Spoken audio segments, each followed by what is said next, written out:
secrets, and about to go live here with my own stream. And there it goes. Let's test the sound. My own stream. Looks good. Alright, don't need that. Let's make sure chatty's working, which I thought I had launched, but my stream deck is not working well today. It keeps crashing. I'm looking at some pull requests for my guard clauses library. That's the first thing I'm going to do is get this thing going. I have some requests to add optional messages to the guard clauses, which seems reasonable. There were a few changes though that were breaking some of the tests, so the tests are failing currently. And let's see, this is going into master. Somewhere I've got an issue to change this thing to use main, I think. Yeah, right here. So maybe if I do that first, then I can pull that one into master and fix the test without breaking my main branch. That might be a trick I can try. We'll see if that works. Tweet that. Update my Twitter profile to have a little recording icon. Hey, that actually worked. Alright. Coop. Hey, good seeing you again. Hey Shady, how's it going? Shady's talking to me, but he's not showing up in the list of people that are actually here. That's interesting. In chatty. Like, you're here, but you're not here. Not sure, you're being sneaky. Anyway, let's try what I just said. Alright, so here's the deal. I have a pull request. It's got this, everything in here is good, but one test is failing, which I just showed. And so it's a simple thing. I think I need to add a parenthesis to a test. But I don't want to merge this into production, into my main branch, because then my workflows are going to do their thing. And publish, I don't think, does publish run my tests? No. So publish will end up running even though the test is failing, which is bad.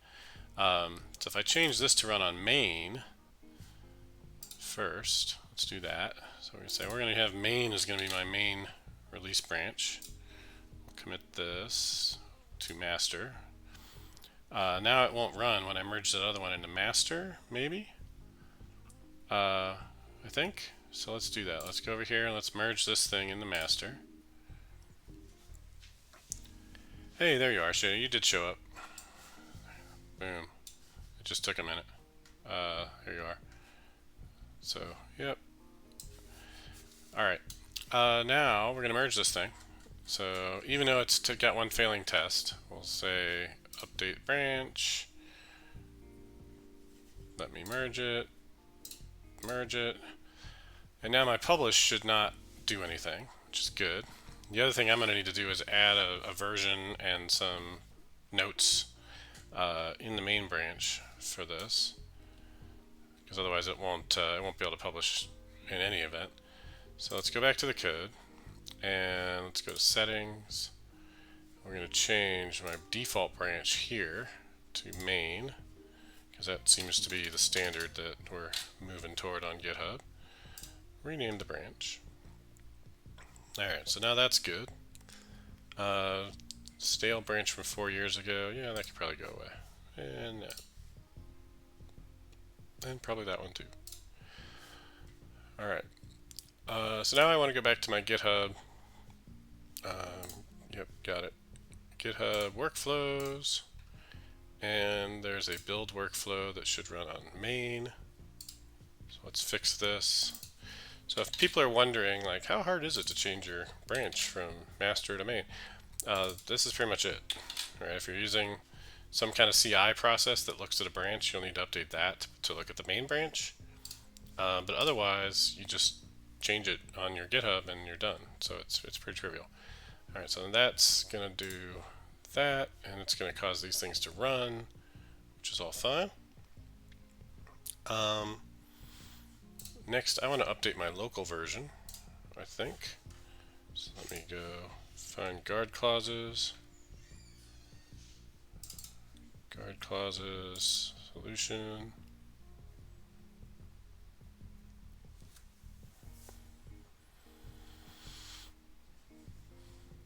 And I haven't pulled latest for this yet, so I need to get onto the correct branch and then do a pull. So wait for the error dialog that's going to pop up in a second. There it is. And then wait for Git to load. There it is. So it shows me as being on master. I'm going to say go manage branches. Show me my remote. Or I should have main. Maybe. We have to fetch. Fetch. There's main. There we go. So now I'm on main. Perfect. Which means that if I... Oh shoot, I put him in the master. I'm not sure it'll be there. I might have to go to master. We'll find out. If my tests all pass, then that means I don't have that other commit. I could also look at the tree view and it would tell me. But they're running. And one of them failed. That's what I was expecting. Alright, so this out of SQL date range failed. This is the one that failed in the build server as well. So there's my closing paren, expected, actual right there. So if we go here, right there. Right, let's go ahead and run it.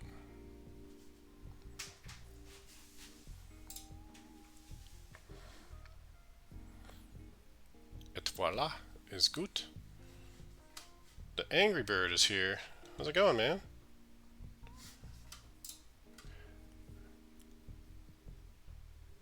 Alright, so we fixed our test. That was hard.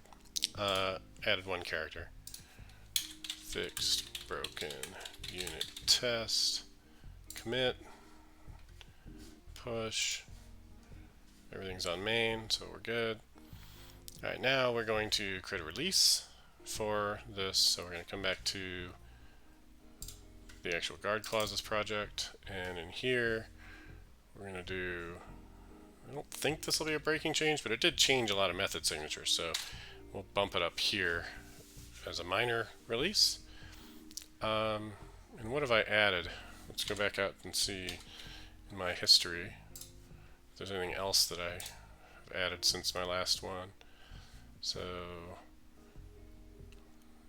custom message, optional parameter, yep, and not found extension. Okay, I don't think that got published yet. February is the last time I changed this, I think. Let's see what NuGet.org says.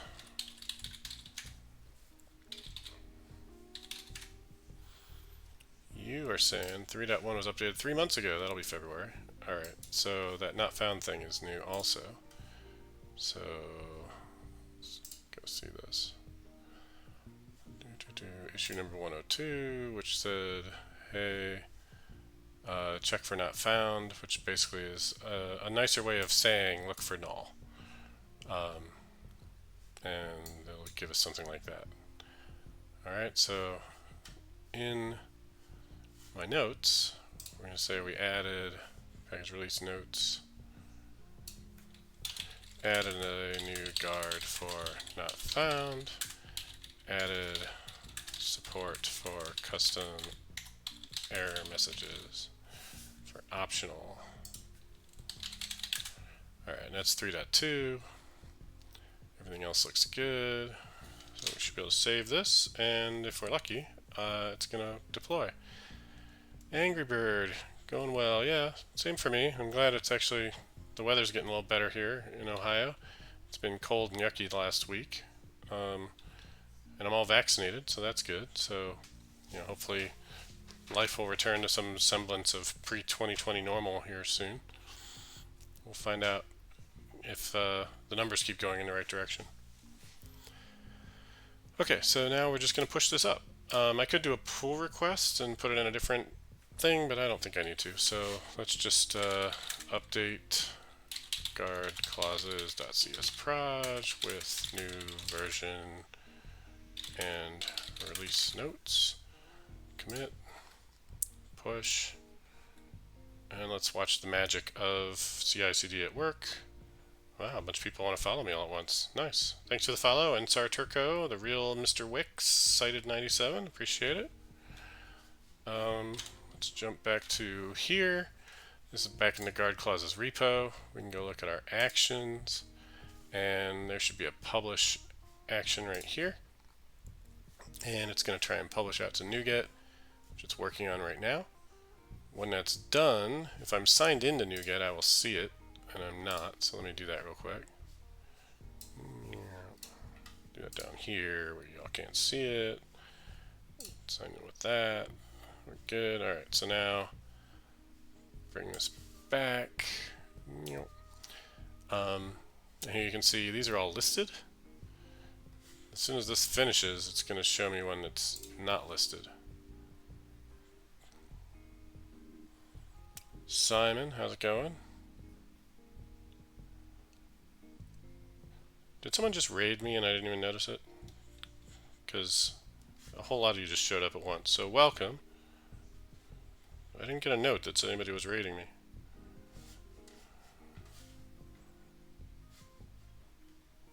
Help me out. Any of you come from a raid?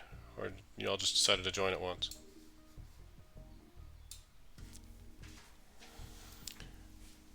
You didn't miss anything on the stream, Simon. I'm just knocking out something quick. Somebody had a... it worked. Somebody had done a pull request and it was almost good, but it had a broken unit test. So I just had to fix the unit test. And I started late. Yeah, I only started at 3:30. So maybe folks are coming because of the notification coming out late. I don't know. I did tweet that I was going live a few minutes ago. Ah, you guys saw Twitter. I guess it's good that I have a few thousand followers on Twitter. Cool. Well, I'll take it. I appreciate y'all being here. This is done. So if any of you are using...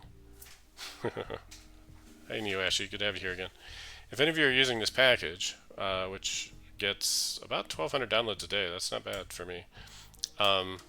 There's a new one coming, and it'll be ready in like a minute or so. It usually takes about a minute. So new feature there. While we're here, let's finish up maintaining this thing. Let's see, I think I fixed this, so that's done. Hopefully that won't break my other PRs. I just now noticed it said, hey, after all the open PRs, like, oops. But these are just adding dependency bot things, which are kind of nice to have, but also a real pain because they require me to get emails about these dependabots all the time.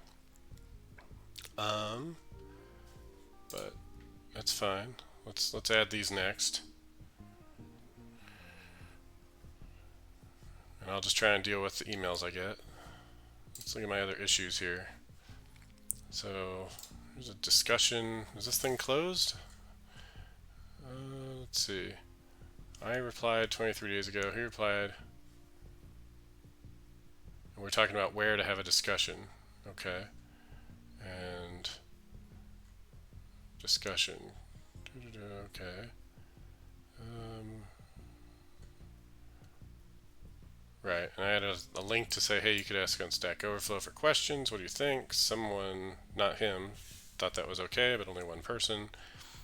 And he said, hey, you should really try out the GitHub discussions, which I have not tried. So what does that even look like? Here's GitHub discussions. Let me do that in its own tab here real quick. With this one. So have any of you guys that are watching, have you done GitHub discussions? Saying it's very Stack Overflow-ish. Okay. So a discussion isn't necessarily a question, though, but you can mark it as such. Alright, so I could add discussions to guard clauses, and then it would look something like this. And that looks an awful lot like an issue, doesn't it? But you can vote on it. Yeah, that is very Stack Overflow-esque. Yeah. And they categorize them. They totally built this right on top of issues. That's pretty cool. It's got labels. It's got categories that are all issue things. Alright. What about ideas? Strict down to just ideas with a category. This looks like just like the issues filter. Here's one with a bunch of people talking. And it thinks, even though it's an idea, it thinks these are answers. So it doesn't really change the UI, it looks like, based on whether it's an idea or a question. This is an unanswered idea. Alright. So it's still kind of showing the underlying abstractions are bleeding through, that it really thinks these are issues or questions. But that's okay. So the question is, for me, do I want to enable discussions here, or do I want to direct people to Stack Overflow for questions, or both?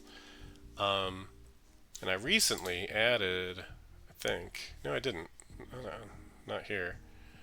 I recently added a thing on some other projects I have. Let me go find one that will direct your questions directly to Stack Overflow. So if I go here and I go find, I think specification, I did this. We go to issues and we say give me a new issue. It'll say that I'm wrong. Fine. Maybe it was clean architecture. I have too many repos. Let's try that one. So anyway, you can tell if I did it because there's a template config here and it has the template. And in here you can specify, no that's not it, not the template config, sorry. GitHub issue templates is what I'm talking about. So under issue template you can specify. So on a bug report I'm able to say, hey, do this, but under config I can change it and say, hey, if it's a question, go post it to Stack Overflow with this tag. So let's see, finally now, let's see if this actually works. We'll say new issue, and you have to pick, well, what is it? Well, I'm asking a question. I'm going to say, okay, well, please ask your question on Stack Overflow, and it'll bounce me here. And like, here's my clean architecture questions. So that's working okay, I think. The next question is, would I want to keep doing this, or would I want to do something like this? And I could still point questions at my discussion, but it would point to Q&A here, I guess, right? And it would jump to that link instead. All right, what do people think about this? Like most things GitHub compared to Azure DevOps, lots of interesting ideas, lacking maturity in implementation. Yeah, well, it still says it's beta, right? Kind of like Gmail. It's been beta for forever.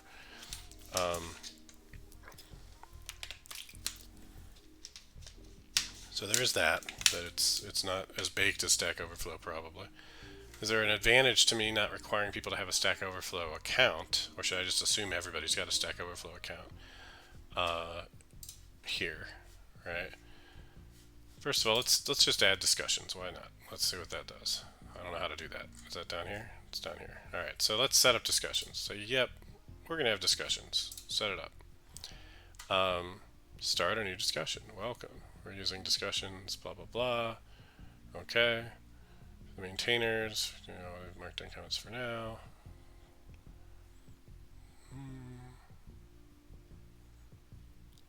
Adds to your community. If you use issue templates, link any relevant issue templates here. Okay, right. If you need help, here's a link to the docs on how to do that.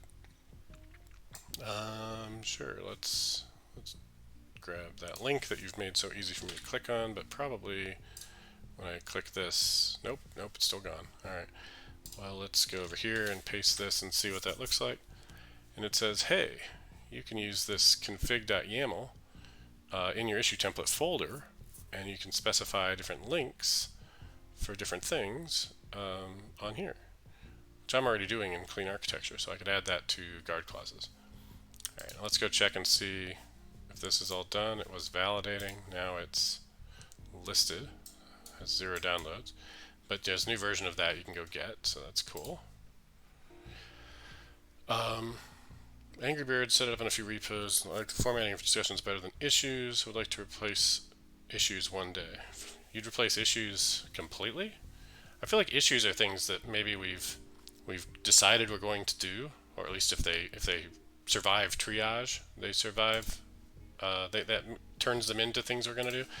Whereas discussions, like given these categories, I don't know if any of these would be things I would drive my work based on. Like I can't build a sprint or a Kanban board of things to work on from these categorized things here, can I? How would you do it? How would you do it instead of issues, I wonder? Alright, so there's this. Why do my discussions not look like theirs? Okay, this looks better. So, same place we want, this is what we have to do, but most of my OSS stuff ends up with discussions a lot before that. Okay. Right, so maybe you lock down issues as far as who can add them, force everybody into the discussion, and then have moderators or something as being the places where you actually, create the issues that you're going to work on. Right, okay. So let's take this link. My underlying goal here is to close this issue so it's out of my way, which was that one. So let's just say I'll try out discussions here, and we'll see how it goes. Close. Alright, so look at that. One fewer issue. This one was fixed by that last PR that was merged, but it didn't say it would fix this, so we're going to close this. And so that's 2 down. These PRs are open, and I was waiting for one of them to run a check, which it has now done. So I'm going to go ahead and merge that. Wait a second. Out of date. Yeah, it's okay. Merge that. And now I'll start getting emails bothering me about which packages I need to update. While we're at it, let's run this test here. Out of date. Let me update it.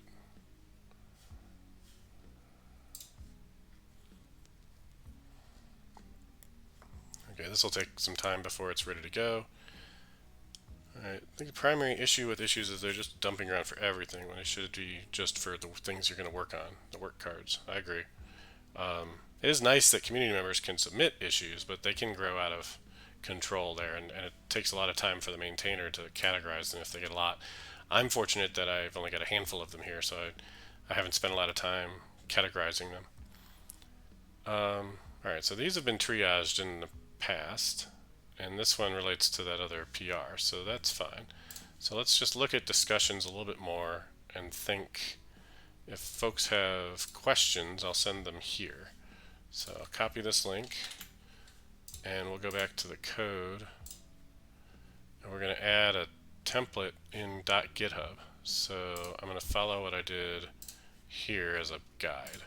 So in issue template, yes, so I need to create an issue template folder for that. Where'd it go? Oh, there it is. Okay. And I'm going to put that here. So the cool thing about this is you can add files, but you can also add folders. So when I add a file here, I'm actually going to add a folder, create new file, and that new file is going to live in issue template / bug report, I think.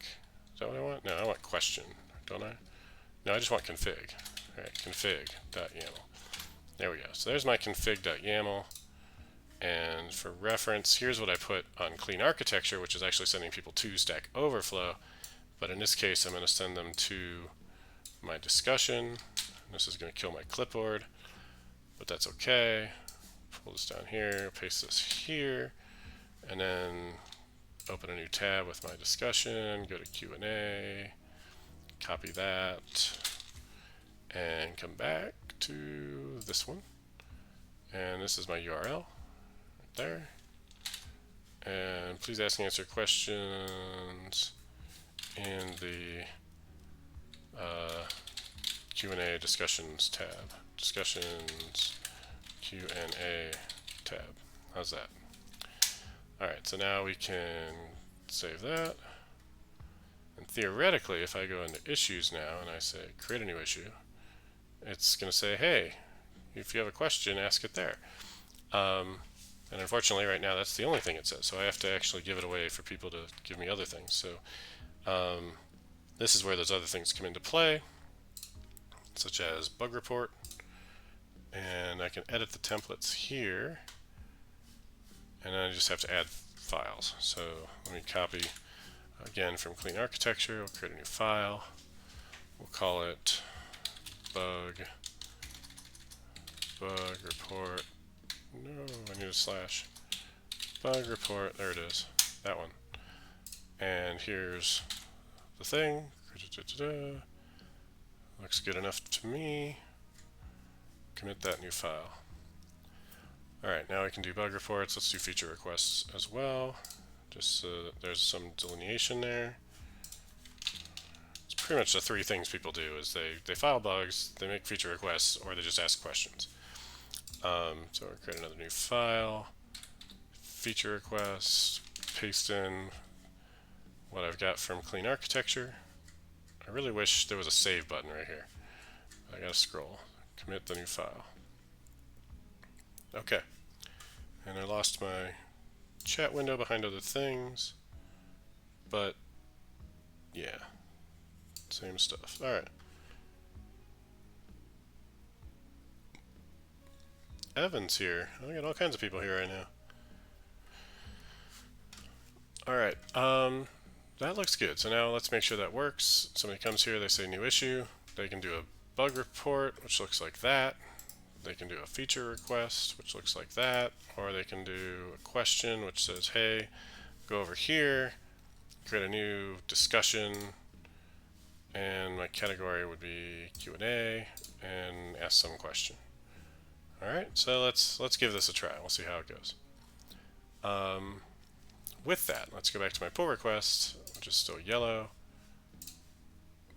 but it should be about ready to merge. Build was successful, waiting on whatever this is. Code QL analysis. It's weird that it's doing code QL analysis on a PR to add code QL to it, but it's an updated version. Angry Bird. Yeah, the discussions thing works. They have that question thing. It's pretty nice. Now the reason why I did this one on Stack Overflow is partially because I want more people to know about it. And so having these tags showing up on Stack Overflow is likely to get more visibility than if they're in the Stack Overflow discussion tab. Because people already know about it if they're in there. Similar one is this Ardalis API endpoints, which needs some more questions. I thought there was at least one, which is why I put this here, but I'm not seeing it. Stack Overflow can be testy about whether or not they want to allow you to have a custom tag or not. So it helps if you can get some folks to ask questions and use that tag, and then once some of those questions exist, then you can continue using that tag and building it up. But if you try and introduce the tag yourself and you're the owner of the project, then they're like, oh, well, you're just doing that for marketing reasons, and they're not totally wrong, but I do think it's helpful for people to be able to find questions related to these specific projects. And the whole idea of bouncing questions to some other place I actually got from VS Code, because that's what they do. So if you go look at like GitHub VS Code, you come in here and you say, hey, you've only got 5,000 issues. I'm sure you could use one more with my question of why I can't do X. Well, here they say, well, you have a question. Leave us alone. Go ask it over here on this Visual Studio Code tag. So they do allow it, right? Stack Overflow does allow it, and larger projects make perfectly good use of it. It's just a chicken and egg problem of trying to get folks to ask to use your tag so that then you can point people to ask questions with your tag. But until people will ask questions with your tag, no one's using your tag, and your tag can't exist, and so you're stuck. I got a bootstrap problem. All right, I think I'm about done here. Let's go get this thing. Error log not found. I don't care. Come back to my pull request. It's now green. I'm going to go ahead and merge it. It should have no impact on NuGet or anybody else. It's just going to let me know when it finds problems. And maybe it's going to give me pull requests that fix those problems if I'm lucky. Right? Okay, so then under issues, I've just got these two features that are still out there from last year. So if anybody here wants to do some open source stuff, you could. So this is an expression-based guard that is more flexible, and you could just have a thunk that takes in whatever value, and if it matches, then it throws an exception. So it's guarding against that func being true. So it's a little bit of a false negative or double negative almost. But that's the way this library is done. Is it's always guarding against something it doesn't want. So when it says a guard against null, that's the same as saying ensure that it's not null or ensure that it is not null, I guess. But that's why I didn't want to say not null, so I say guard against null, but that means you also have to say guard against out of range, not like ensure in range. So anyway, this would be pretty easy to add. So if any of you want to do that, knock yourself out. Likewise, there's another feature here that just lets you do something with regular expressions. So you could say something like guard against bad format, someone suggested here, or strings matching some expression. And this is basically what you need right here. So he says he sent a PR. If he did, he didn't reference this. Does that already exist? Did I just miss closing this? Let me go see. Bad or invalid or... That's weird. Let me see if that regex thing's already there. In which case I just need to close that issue. So what should I search for?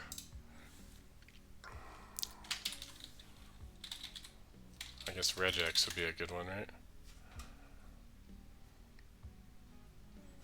Guard clause, regex pattern. That sounds potentially like the right one.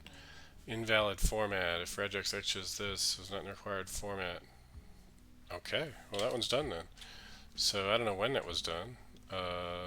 Sometime in December of 2020. Let's go see what PR that was.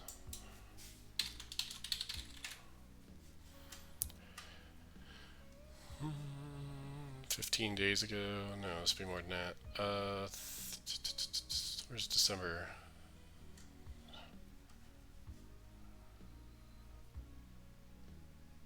I don't know what that is. Who was it?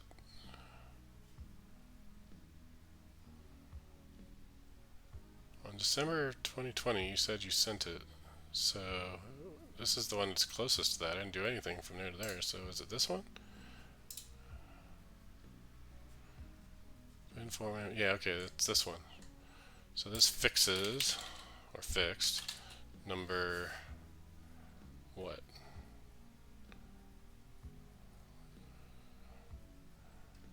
I don't see the right one. Feature 82. So I just want the reference from here to there. So fixes 82, comment, and come over here, and that means there's my reference, and we can close this. Alright, that leaves me with just the one issue, which is good. We'll call that done. Next, let's try and write some code. So, let's see. What's something I can do? That's not very good. We'll close these things down. Oh, you know what I want to do? I want to work on API endpoints because people have been asking for that. So let's do that. So if we go to github.com, Ardalis, API endpoints, there's this file upload thing I need that people have pointed out. So in here, we need a custom response for file downloads. And the problem is, if you try and do a file download with API endpoints right now, it doesn't work because it's expecting to use an action result of T, and file downloads don't use action result of T. So a real quick rundown on what is API endpoints, if you haven't seen them before. They're basically a way to organize your API around individual endpoints instead of around controllers. So the code on using spec library. Oh, you want me to write some code about how to use the specification library? I want to try and get this thing knocked out first, which I probably won't even have time for. But as far as specification library, I will talk about it real quick. Okay, so what this does is it just lets you organize things better, so you don't have a controller with a bunch of concerns that don't match one another. Because most controllers have 4 or 5 or more action methods on them, but they never call one another. They never have anything to do with one another. They're not very cohesive. And if one of them needs a dependency and another one doesn't, typically they get all added to the constructor, and you end up with a really large constructor with a bunch of dependencies. So here's a constructor for list, and the list method here only has the things that this one endpoint requires. And so then when you organize them, you can organize them like this animation shows, where you can have a folder for all your endpoints instead of a controller, right? You have a folder instead of a controller. And in there you have a file, a class, for each endpoint instead of having a method on the controller for each endpoint. And then what's nice about this is you can map or link together the command or request and the result or response that each one of these things has right with that file. So you don't have to have an API folder with a bunch of controllers in it where all your action methods are, and then you have another folder somewhere with all your DTOs that you have to muck with, and then you have some other folder somewhere else with like some services or views or whatever else you have. I guess views don't really play into APIs so much, but everything's in one place, right? It's just like Razor pages if you've used those, where everything with the page is in one place.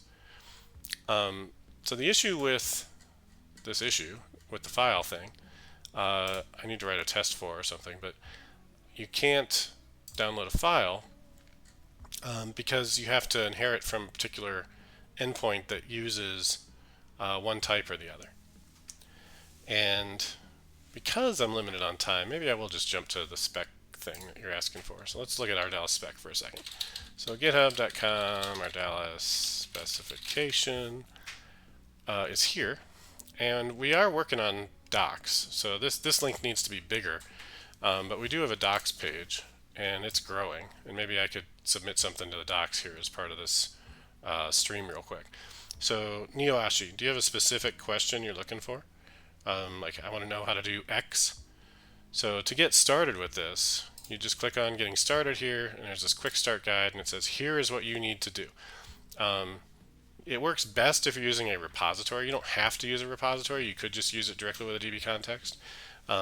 But if you are using a repository, it would look something like this. You would say, go create your own repository of T, have it inherit from repository base of T that comes with specification, and then take your DB context and pass that in, and then start creating specifications. So you create this specification of whatever, customer, and this is, I think this must have been Fadi because it's not English.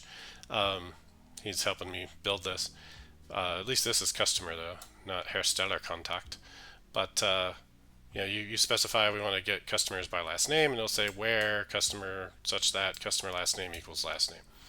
All right, now to use this, you just new up the specification wherever you're going to call list or get by off your repository. So it's pretty straightforward. The main patterns we're using are the specification pattern, and the repository pattern is also used here. You can learn more about specification pattern, click through this and find more. There's some Pluralsight courses. We talk about it in the latest domain-driven design Pluralsight course that Julie Lerman and I have just about published. It should be published any day now. To use this, the docs are still being built out, right? So this isn't there, like how to create specifications, etc. I want to build that out. Features, some of these are done, right? So you can see it supports where, it supports order by, skip, take, paging, caching. You can enable caching, and then when you enable caching, you also typically will specify a cache key if you need to. If you pass it in this, it will build a key out of it. So if you want to be able to use cache, like data caching, which you can easily do with a cached repository pattern that I talk about on my blog, then this works really well with that, because one of the problems with caching is generating an appropriate key that is unique enough so that you don't end up having a cache that stores values in it that are unrelated to one another, but end up being returned when they shouldn't be. So for example, it's easy to explain with an example. Let's say that I go to my bank and I view my account and it shows me all my transactions. And that gets cached because I might come back to that page in a minute and I still want to see my list of transactions, and so it saves the website a hop to the database to get them, right? But if it doesn't cache it with my account number, then if it just caches it under transactions as the key, then when somebody else goes and looks at their bank statement, it's going to check the cache and it's going to, oh, I've got transactions in my cache. Here you go, and it's going to show them my transactions, not their transactions, and they're going to be very confused. And so you have to make sure your cache key is specific to the actual query that you're going to make. Every individual database query should have its own unique cache key. Otherwise, you'll run into the very problem I just described. So how do we do that with a specification? Well, a specification has all the information we need for a particular query, right? So this is going to give me customer by name with their associated stores that they've shopped at or whatever. That's a query, right? That's going to be translated by Entity Framework into a specific SQL query with a specific set of parameters, and I can cache exactly that, right? And that will give me just the cache that I need, and I can count on that being correct. So this is a good place for you to put in those rules for the caching. You can also do selection. So a lot of folks that get burnt by using the repository pattern, it's because they find that it's not granular enough. They're like, okay, yes, I can get a customer, but the customer has a collection of orders, and by default, Entity Framework doesn't give me those. And I don't want to use lazy loading because that's going to have a major impact on performance. So how am I going to manage to get the customer with their orders that I need? Well, I create a new method on the repository, list customers with orders, or get customer by ID with orders, right? And then I also need to get them with their addresses, and sometimes both. And so you're adding all these methods onto your repository to say, get it like this, get it like that. And selection is just another way to do that. Like, you know what? I really just need the name of the customer, right? All I'm going to use them for is to say, hello, Steve, at the top of the page. I don't need to load the whole customer with all their object graph and all their orders and addresses and everything else. That's crazy when really all I need is their name. And so if you want to use a specification to do this type of projection into a particular type, whether it's a string or another full DTO or something, you can use .select just like you would do with link. And the only difference is that in your specification of T, you have to give it the type that you're selecting from and the thing that you're projecting to. So in this case, I'm just projecting to a string that might be null.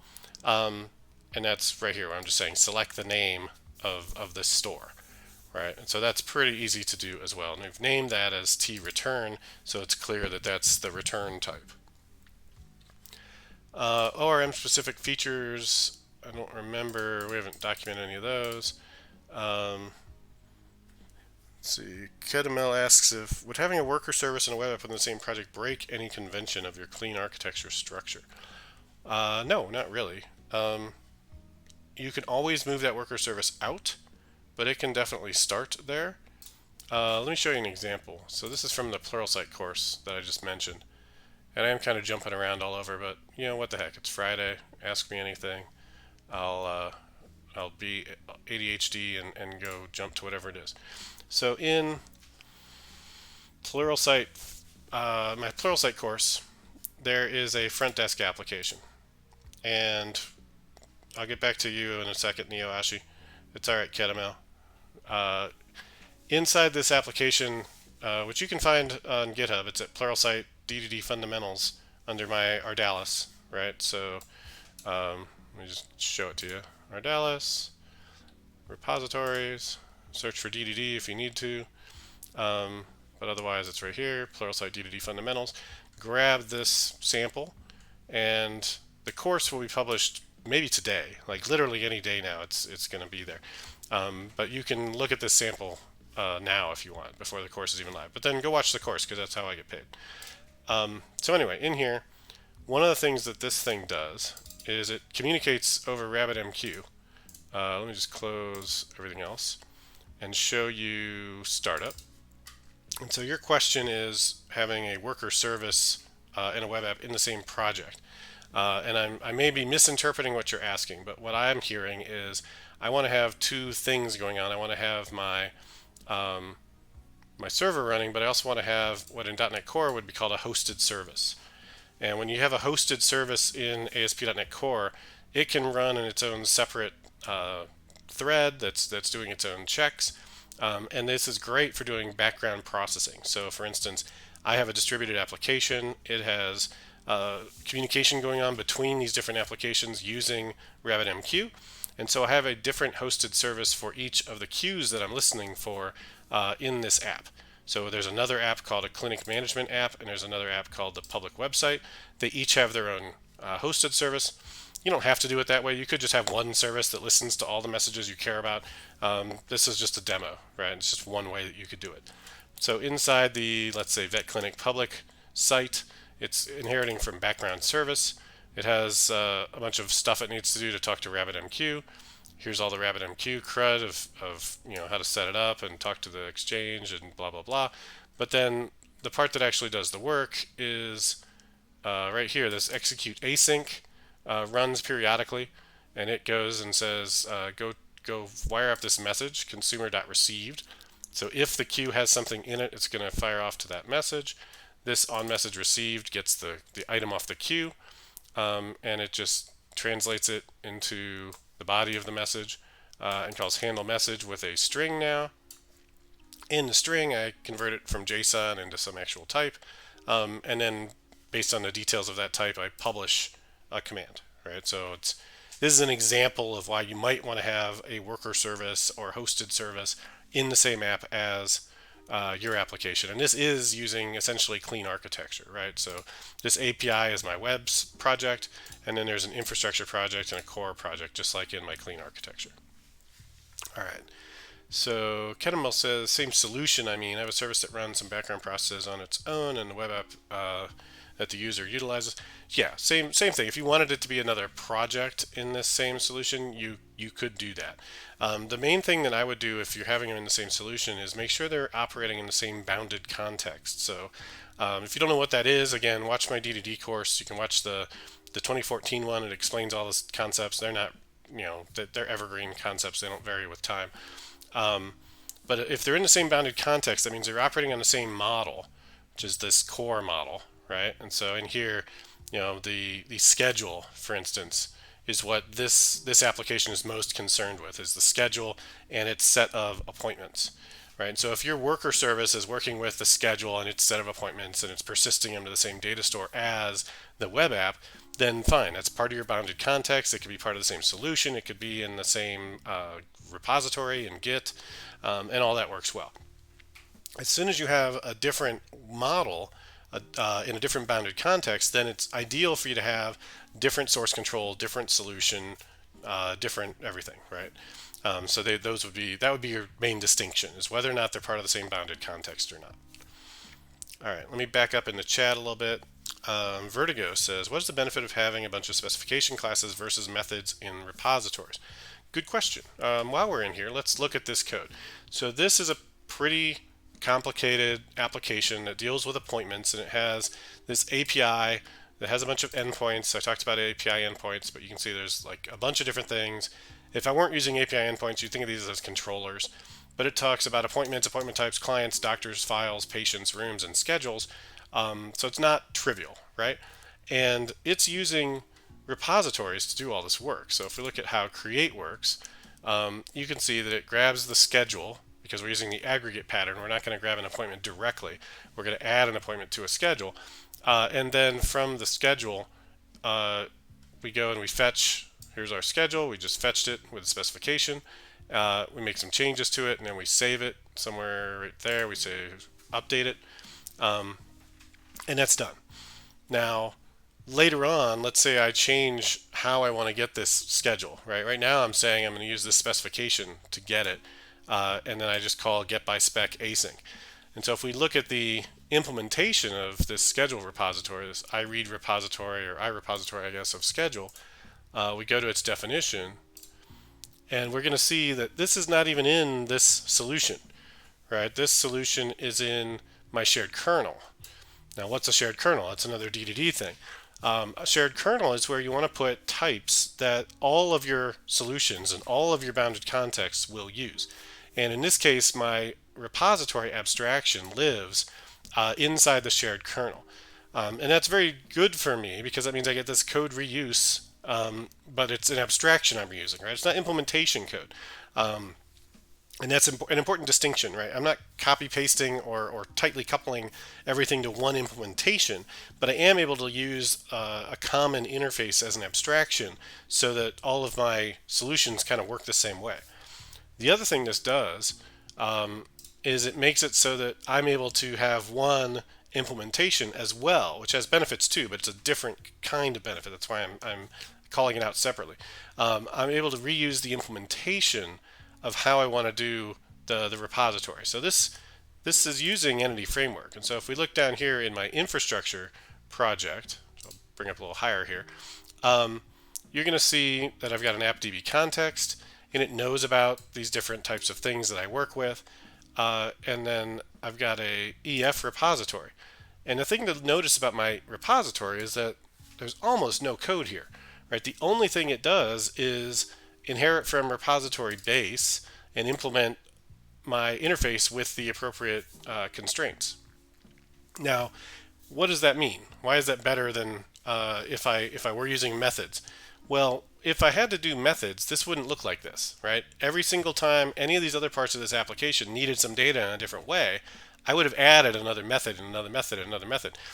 In fact, I probably wouldn't have added it to EF repository of T. I probably would have been forced to do something like this and say public class schedule repository that inherits from EF repository of schedule, and then from there I would say, public void or public, list of schedule, whatever it is, list schedules by foo something, right, like that. And now this starts to grow, right? And this is now an extra thing I have to worry about. And I no longer have one of the solid principles is the open-closed principle. I'm no longer following the open-closed principle because my type is not closed for modification. I have to modify this type every time I want to change its behavior. Oh, now I want to get schedules by this other thing. Now I want to get schedules with their appointments and their fully hydrated, clinic that they go with, right? Okay, add another method, add another method. And it never stops, right? You just keep on adding more things, and your repository just gets bigger and bigger. First, it's breaking open-close principle. Next, it's breaking single responsibility principle because it's got too many responsibilities, and it just becomes this mess. So if you like solid, if you follow the solid principles, this thing follows the open-close principle brilliantly. So much so that 99% of the code, all that stuff here is in repository base. That's actually in a NuGet package. That's not even in my application at all, right? It is so closed to modification that I can't even get to it from here. It's in an open source GitHub project, which is the Ardalis specification project we were just talking about.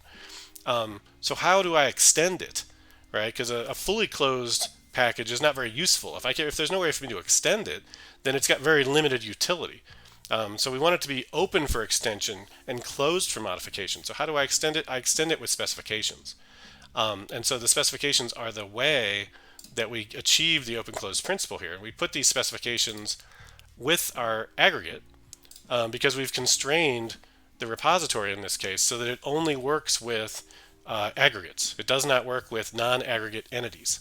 And that helps a lot if you follow the aggregate pattern. So in here, I've got this schedule by clinic ID. And if you pass in the clinic ID, it'll get you the schedule. I can also say, give me schedule by ID with its appointments. And so now we pass in a schedule ID, and hey, it's got the appointments with it. By the way, it includes all the appointments, not just appointments for a certain date range or whatever. You can also do it with a date time, right? You can say, hey, I want to get the schedule by the clinic ID with the appointments, but filter it down to just this date, right? So now I can make it so that my query is more optimized. And so this is a more complicated query, but it gives me just the right data that I need for this particular view of my application. And I'm able to make all those changes without touching repository, without touching EF core or DB context. I didn't write any SQL. I didn't change the repository. I didn't talk to a DB context. This is fully abstracted, meaning it's not coupled to any of those things I just mentioned. It doesn't know about Entity Framework. So I can run this thing in a unit test against a list, just a simple list of schedule, or a list of schedule and its associated appointments, right? And I can verify that I don't have an off by one error. I could see if this end date, if I pass it this particular end date, do I get back the appointments I expect? because maybe this should be a greater than or equal, and maybe this should be a less than or equal. I don't know. I'll write some unit tests to verify it. That's really easy to do here, right, with an actual unit test that just runs in memory. It's a lot harder to do that when it's an actual thing that talks to a database and makes a database query, and now I can only test it with an integration test that has a database tied to it. So hopefully that helps. Hissam Khan 2009, thank you. Says your previous course was awesome. Looking forward to watching a new version. Appreciate it. Do you have an example of specification pattern where ADO.NET is used instead of EF Core? Well, the trick with my specification, and you're not necessarily asking about mine, but just to clarify, the one that I have that Fadi, I don't see Fadi here today, but Ficeni has helped a lot on this too, is that we use LINQ and LINQ expressions to describe all the rules for the specification. And so because we do that, Entity Framework 6 or Entity Framework Core can translate from that expression tree into SQL and call it. ADO.NET can't.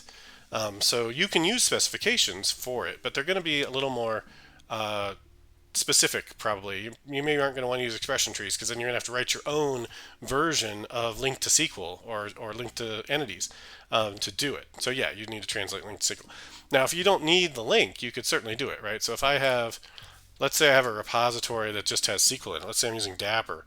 Well, I could just parameterize everything, right? And then now my specifications become a little bit more like query objects than what I'm using the term specification to refer to here. So an alternative way that you can do this that some folks use is to bundle up the query with the ADO.NET. So you could have something like public class, I can't type, public class schedule with appointments query here, and then this thing you would give it whatever SQL it needed to do its task.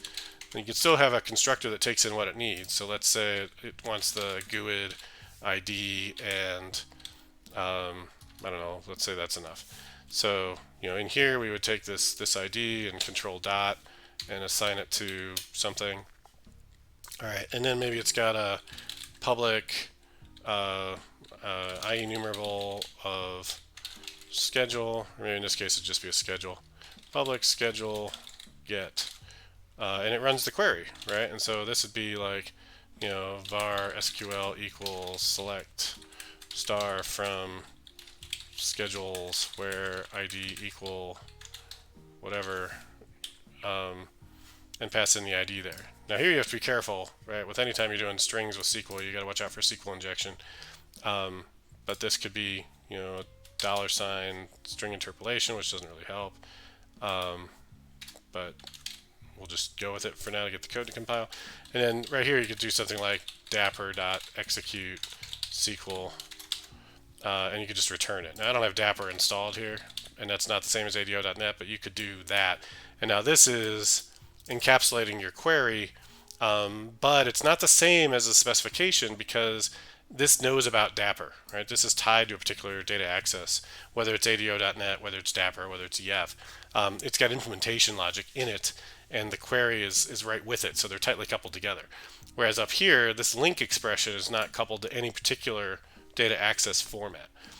So I guess another option would be, if you wanted to follow this pattern, instead of putting this on here, it could have the query here, and this could be like a string, and this could be like get query or get query SQL even, right? And then this could just be return SQL, right? And now this would be usable with ADO.NET, it'd be usable with Dapper, even the Entity Framework can make SQL queries.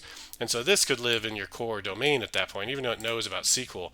It doesn't have any dependencies on anything except for GUIDs and strings. And so it'd be easy enough to keep in your model. All right, so I'm not going to keep any of that code, but hopefully that made sense.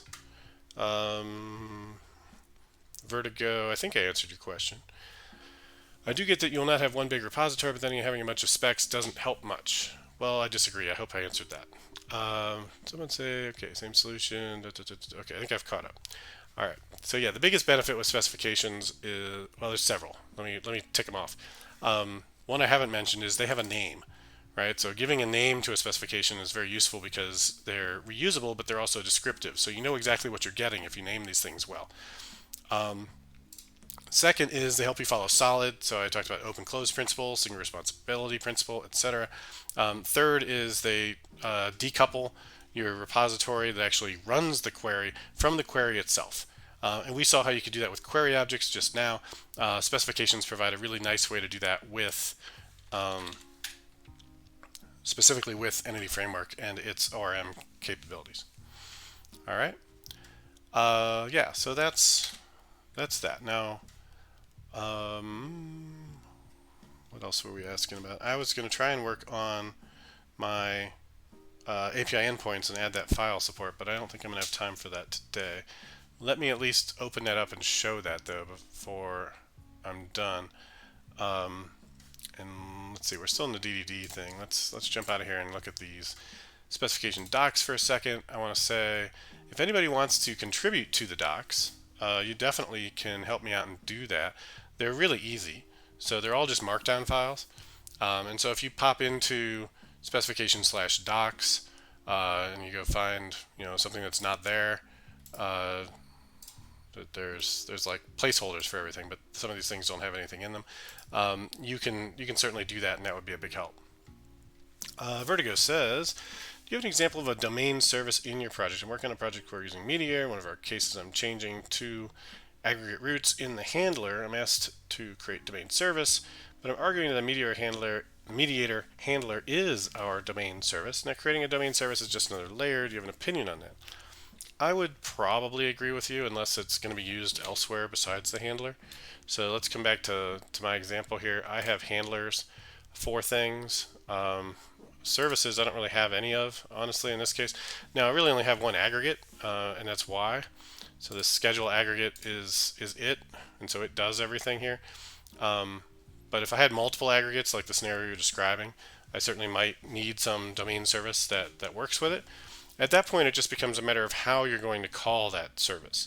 So if I'm going to call that service, say, from an API, and in that API, I'm going to directly call it, right? So I don't know what the service does, but let's say there's some operation that it performs, and I'm going to have an endpoint here. I don't have a good example to show. Maybe under File, Upload, right? Upload is not the same as create necessarily. But you could imagine this could be something like checkout, let's say, right? So checkout could be a domain service thing where they've added things to the shopping cart, they've modified it, blah, blah, blah, but now they're ready to check out. And so it's an operation that they want to perform. And when they perform the checkout operation, maybe it has multiple aggregate roots it deals with. It deals with the shopping cart, and it deals with the customer or the customer's credit card or whatever. And so something needs to stitch those together. And so if in here I wanted to call a service to do that, then this would be where I would use a service. And I would say, I check out service, which would actually be up one. I'd go here, and this would be, checkout service. And I'd dependency inject it, I'd have a field, and then down in here inside my actual handler, I'd do my validation, I'd load the things, and then I'd say checkout service.checkout this order for this customer or whatever, right? And then it would do the orchestration between the two aggregate roots. But what if I'm not calling it directly? What if I'm just creating a command using Mediator or similar and saying, hey, I have a request for a checkout, and it's in this command, and this command has all the details, and I'm going to fire that off with Mediator. Well, now your handler is the thing that it's being called, right? It's being called by Mediator. And so if you look at my thing here, we've got handlers for like email confirmation. And so when I get a message that says, hey, somebody confirmed their appointment by clicking on the link in the email, it's going to come into here, and this basically is a domain service, but it's a domain service that you invoke with a command using Mediator, and not a domain service that you would just call directly, typically. So Vertigo says, my example is you have a list of locations, like in a warehouse, or a list of warehouses. One warehouse is the default, but you can switch the default. So in my example, in a handler, I'm calling aggregate 1 set as default false, and then aggregate 1, which I assume is a different one, aggregate 2 maybe? yeah, location 2, there you go. Location 1 and location 2 set as default true. Okay. That works. Yeah, and like I said, if that's if you're going to call that with mediator, then using a handler for that I think is fine. If you're going to have a service that does that, then I would have it be its own service, right? All a handler is a special type of service, right? It's a service that is a notification handler. That's all it is. Now let's talk about defaults for a second, because I think that's an interesting thing. Your specific use case is interesting because I've done a fair bit of work on this in the past. Let me see, where's a good spot to talk about this. So let's say you've got your warehouses, right? So I have collection of warehouse locations, right? And for any given location, it looks like this. It's got public class location, and it's got public bool is default, get set, right? And now if I want to say that this or that location is the default, I have to go and I have to set this. Now, what happens if 2 of them are set as default? Well, that's not good, right? That's basically invalid data. So you have to have something that owns these locations, right? So maybe you've got something like public, class, company, and company now has this, list of locations in there. We'll do something that's awful and just put the list right here on the property, like that. And then we'll say equal new, just so it's not null. You don't know what a list is? Give me a list. A list of that, right? Okay, so now if I say company.locations sub 0 is default true and company.locations whatever is default false, now I could put it in an invalid state, right? So what would be an alternative design? Well, if you don't have a container for your locations, then you're out of luck, right? The only way to do it is to have this isDefault property on it.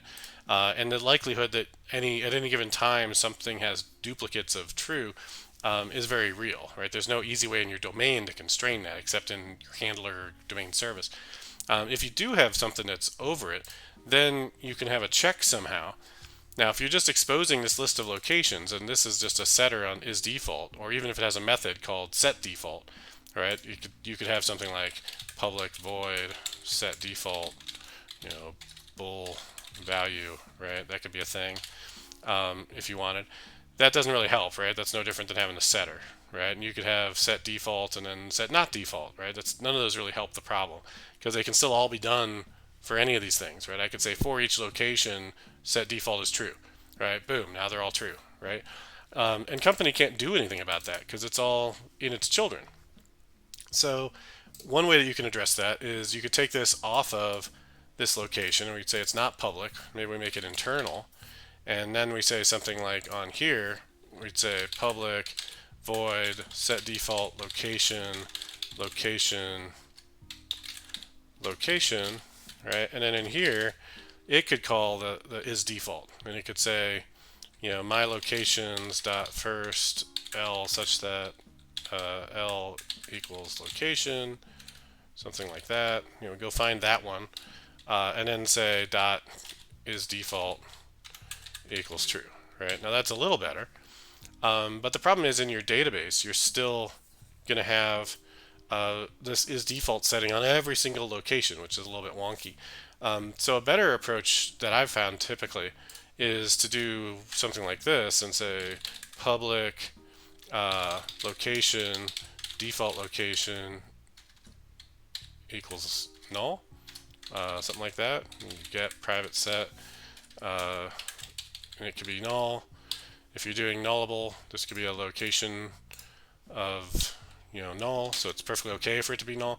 And so you might not have a default location, especially if you don't have any locations, right? You maybe don't have a default location. But then when you start managing your collection, you say something like public void add location. That's three most important things in real estate, right? Here you would say something like locations.add that location, and then you could include something here that says if default location is null, then default location equals location, right? and then you'd have some other way to update it. Okay. Now I know this isn't necessarily mapped to what Vertigo's model is, but I'm just pointing out like there's different ways to model this particular scenario, and it happens a lot. Um, where I see companies that I work with have this exact same issue where they have a list of things and one of them is the default or the featured or special in some way, and they have rules that say only one of these things can ever be the default featured item. So how do we enforce that in the model? How do we enforce that in the design? And this idea of having the parent thing have a particular property that says what is the default is much better than having a boolean on every single row in your table to say it, because it's way harder for that to get out of sync. All right. I was arguing that default location should be sitting outside of location, so that we should call it location settings. Maybe you could do that. I would still make sure that it wasn't per location though, right? I would still put it on that container.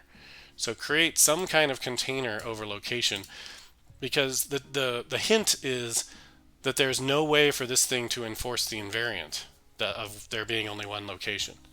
And even if you pull this out to what I'm understanding you to say is that location has a bunch of properties of various things about this location, and then also whether or not it's the default, right? So, other settings, let's say. And so what I think you're saying is that, well, I could say public location settings get set here, and then we could say, okay, fine, well, I've got this public class location settings, and it has a bunch of settings, but it also has my is default on it. Right? I don't think this really helps. Right? The problem with this is still that this is at the level of a location in the hierarchy of types and in your table design and in the database that you're going to have. Whereas by pushing it up to the aggregate of the parent type, right? You can imagine this is like a master detail relationship or a one-to-many relationship between a company and their many locations. It would be better. All right. So you're saying location settings could be your container. Yeah, okay. I wouldn't have location settings in the AR. You'd have it above it. Right, that would be great. So maybe company has location settings. Location settings has a list of locations like this, right? And so you could do that for sure. You get rid of his default. You replace it with this reference to what the default location is, and then location settings becomes the thing on company instead of a list. It has a location settings property that has a list. Right, and that would be nicer. That would be better, I think. The way you detect this type of stuff is when you start trying to write tests for it, and you start trying to test for invalid cases, and you say, well, how could I design my model? How could I write the code to make it so my model can't get into an invalid state? And if you just put is default on the row, and I know I'm harping on this, but I see it so much, it's really hard to do that. Right? You end up having to put that logic all over the application, trying to make sure that this thing has a default and that it's the expected default and other things. Because when it's just on the row and you say, hey, go get me this company's locations, and then I want to show you the default one, you don't know if it's got two, you don't know if it has none, and so you have to write that if logic every single time you try and work with it, and you end up with this duplicate if logic all over the place, and sometimes you forget, and sometimes you only check if it's null, or you only check if it's duplicate, and not the other, and so you get inconsistent behavior in your app. The other thing I see sometimes is, in one client in particular, they have a very personalizable system where they have, if I were to use this as an example, right, let's say this company has a set of locations, right? Let's get rid of location settings here for a second. And that, right? And so they have this is default company and location. And then they have a way to create another view of this that inherits from it. And so this is like the default set of values. And maybe this will be easier if we say this is the, let's say, company assets. And one of those company assets is, they have a bunch of, I don't know, let's just say photos, right? And so instead of locations, we're working with photos, right? And and then we just make that say photos, and pretend this also is photos, right? And so what you can do is when you add photos to this thing, you say add photo, it'll automatically determine that, if you say photos.add, and it'll say, hey, if default photo is not set here, then we'll make the first one be the default, okay? But now the company wants to create a brochure, right? So there's a public class company brochure that has a slideshow or something like brochure site, let's say, which is a slideshow, and it has its own list of photos also, but it has a reference back to company assets as well, right? So it's got like public company assets like this, and then they'll have something like a default on this one too. And so if this default is null, they'll use the default from company assets, right? So they'll say, look for a default photo. Oh, I don't have one. Well, then go inherit it from company assets and pull this one out, right? And that kind of thing. And that gets to be really nasty when you're trying to do this with an is default flag on every single row. Like the logic for this of inheriting settings for things between different hierarchies is not that unusual in several of my clients. I see it, but modeling it is a challenge, and you want to make sure you do it the right way. So yeah, Kedamel's like, I've noticed the whole just put a Boolean flag on it situation leads to problems. Exactly. Yeah, I'm not a fan of that. Locations facade class could work. Joe Suave 83. Yep. Ficeni is here. Ficeni in the house. We were talking a little bit about specification earlier, but not a whole lot. Vertigo says, would you define default photo in the main domain model, or would you use photo? Would you find default photo? Would I make a type called default photo? Is that what you're asking? Like photos really should have been photo everywhere. So sorry about that. That should have been singular. And you're saying default photo. Default photo is okay. A trick with persistence. Yes. I would use photo, I think is the answer I'm looking for. Photo would be an entity. The entity would have some properties, maybe a file name, maybe a URL, things related to that image. And it could have things like tags, it could have a label, whatever you want to say about a photo, right? That would be there. Then the default photo is just a pointer, right? And a default implies something within which it's the default, right? So let's say I have this this company assets and it has a list of photos.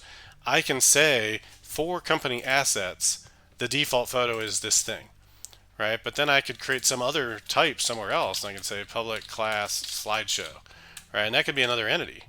And in here, it could have another list of photos and another default photo, and they're totally unrelated to the company assets, right? Where these photos come from, don't even worry about right now. But we could have as many different slideshows as we want, and every one of those slideshows could have a different default photo and a different subset of whatever photos we give it in this case.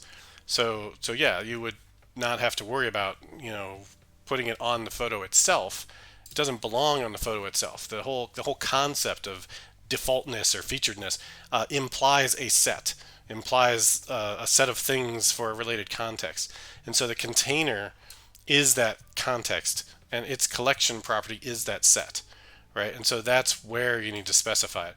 In fact, you could actually probably do something like add an iCollection type.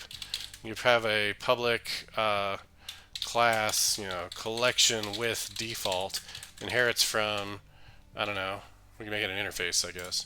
iCollection inherits from iCollection of T, right?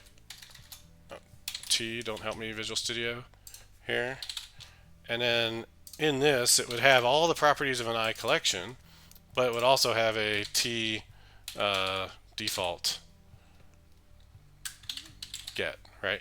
And so now if you have a collection with a default, then you would have this. And I'd probably make it nullable in case you were using that, because maybe it doesn't have a default, because maybe it's empty. But this would be kind of the abstraction you would use, and if you had this abstraction, then you could use that anywhere you needed that behavior. Okay, and if your domain contains location and sublocation within that location, right, would you model it explicitly public location, public list, or would it just go with public location? List of sublocation, or just go with public location, public list, location, sublocations. That sounds like sublocation is a different type, so I would do the list of sublocations, I think. Joe Suave is saying, unless there were specific things that a default photo has or does, then it's okay as a different type that wraps the referenced object. So you're saying that you could have public class default photo that inherits from photo as one option, or as another option, you could have public class default,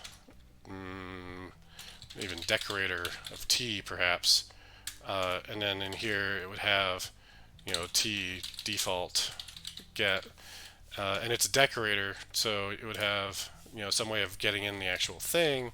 So it could have a constructor that takes in the thing T, entity to wrap, and then it would set that in here somewhere, right? And so then this would be one way to extend the functionality of defaultness. Like if there were different operations you could do on a default, then yeah, you could do something like this with either a decorator or a subclass.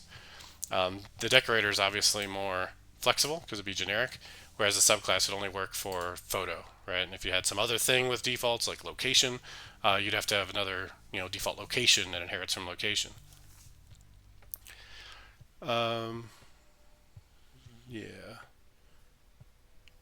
Okay, Vertigo says, if your domain contains location, warehouse, and sublocation, would you model explicitly public location?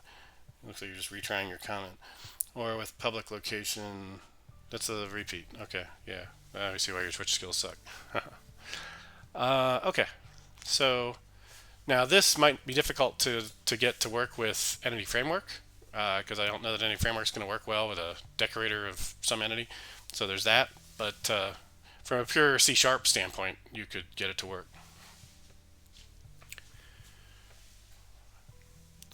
All right. This is how you handle default. I'm going to trust that your weird little link there is not going to send me somewhere bad, and click on that. Let's see. Open it. Where are we going here? Okay. Image BB. Let's see if I can make this bigger. There we go. Go away. All right. So here you've got addresses, and you want to say that one of the addresses is the default, and so you're specifying is default with a flag. And then you say set address as default, which is another method, which is here. And you're doing the thing I'm saying I wouldn't do, which is you're specifying is default on each individual entity. And the reason I don't like that is because there's nothing that prevents there from being multiple records that are each default, right?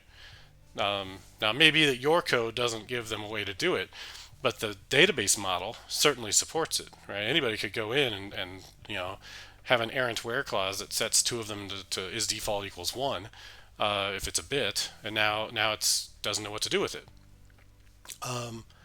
So my preference, like I was showing, is to do a separate default on the container, because now there's no way. The design does not even allow it. Even if somebody has full database access, it's impossible for them to have two things be default, right? Now it's possible for it to be null, but that's always allowed, because if there are no records, then the default, of course, should be null. But the thing that the other design doesn't allow for is prevention of duplicates, and this makes it so duplicates are completely blocked. That's not a case that we even have to worry about. Right. Yep. So that's why I prefer this one. Mainly. And so otherwise it's the same idea as yours, which is that you've got this container type like customer. I'm assuming this is sitting inside of customer, and customer is responsible for this logic of setting defaults and whatnot, but I don't like having it be on every single record. Should the address know if it's the default? That's a good question, right? Does the behavior of the address change? because that would definitely imply differences on the design, right? I'm assuming here that photos or locations or whatever, this is just a pointer to that record, and that record has no idea if this pointer is pointing to it, so it doesn't know if it's a default.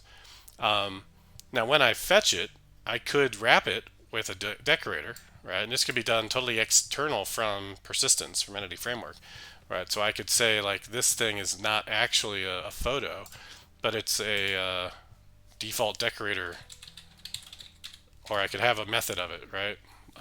Perhaps. So I could have another method that says public default decorator of photo,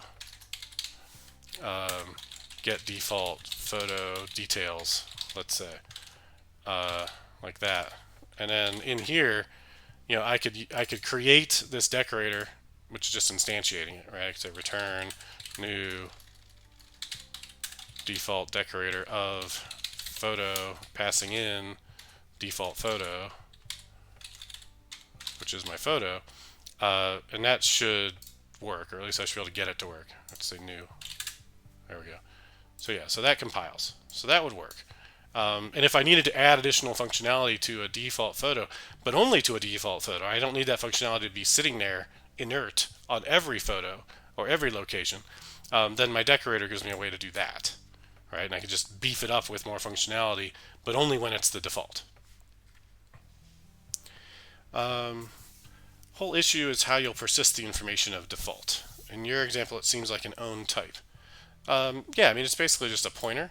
So it's not an own type because I don't want that type to be in the database model. All this is going to end up being as a key, right? So if we looked at the database for, let's say, company assets, photos, default photo, right? We're going to have a table called company assets, and it's going to have, let's say an int ID, and it's also going to have an int default photo ID, right? And I'm going to have a table photos, and it's going to have an int ID, and it's going to have for each one of those an int company ID, right? And so that's my persistence. That's what that's going to look like.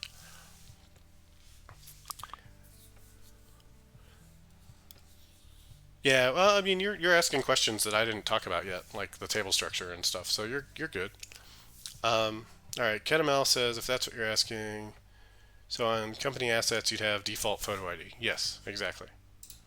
This should be one word. Right. So yeah, so this is what it would end up looking like.